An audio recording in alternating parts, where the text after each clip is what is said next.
She said she she said she would text. She didn't. What do I do now? Here's my next move. I said this in a previous video. You know how when you're on these apps, if you are dating or you've ever dated before online, when you get these people who are texting you back like over and over, sending you the exclamation points, the emojis, you know you're hitting the right buttons.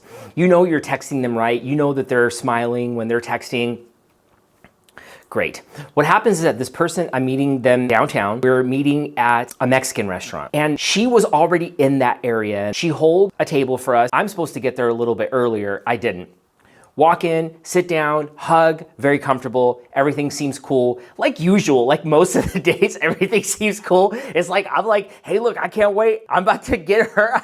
I'm about to get her number. We're about to go on a second date. Oh man, am I gonna be with her forever? Could I be with her forever? Does she look like that? Does she work out though? Like these are the things that I'm thinking, like as I'm sitting down looking at them, like within seconds.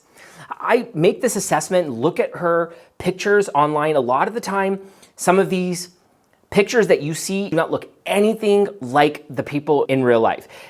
With that said, I'm not here to bash anybody. I'm not here to talk bad about anybody. These videos are for you to see how you can manage rejection, not handle rejection, accept rejection, not fight or overcome rejection, but understand it and see how you can heal yourself and not resent yourself and feel bad about yourself. The point of it is that I'm coming in there, sitting down, being the best version of myself. Look, I work out. Look, I take care of my hair. I'm mindful. You can see some of my other videos. I was overweight by 60 pounds. I was doing drugs one day.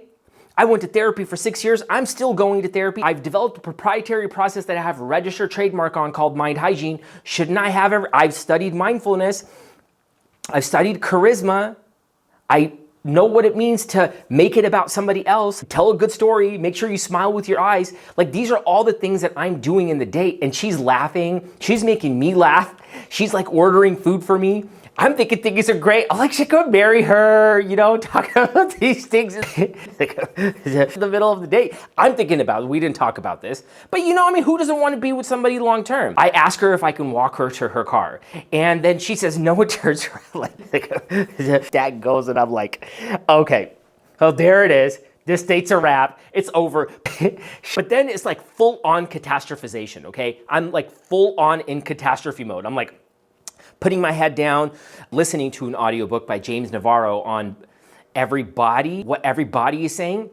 And I can imagine myself like on a football field, walking away like I lost the game. You know what I mean?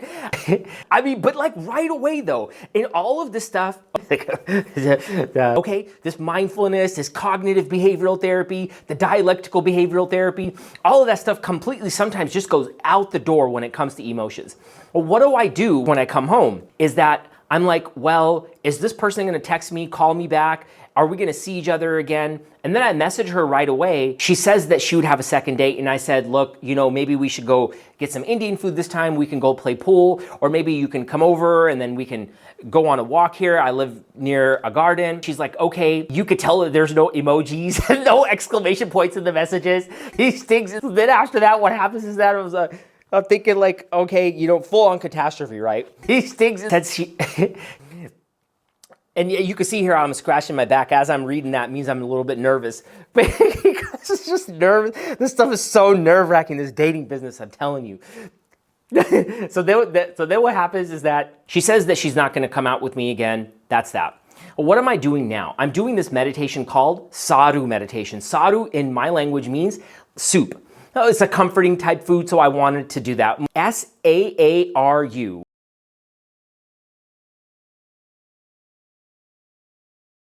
S is smile. No matter what I have, I get. I have the ability to go on another date and I get to do it. I have the ability to understand that whatever she did has nothing to do with me, whether it's good or bad. I have the ability to not think that this date is positive or negative.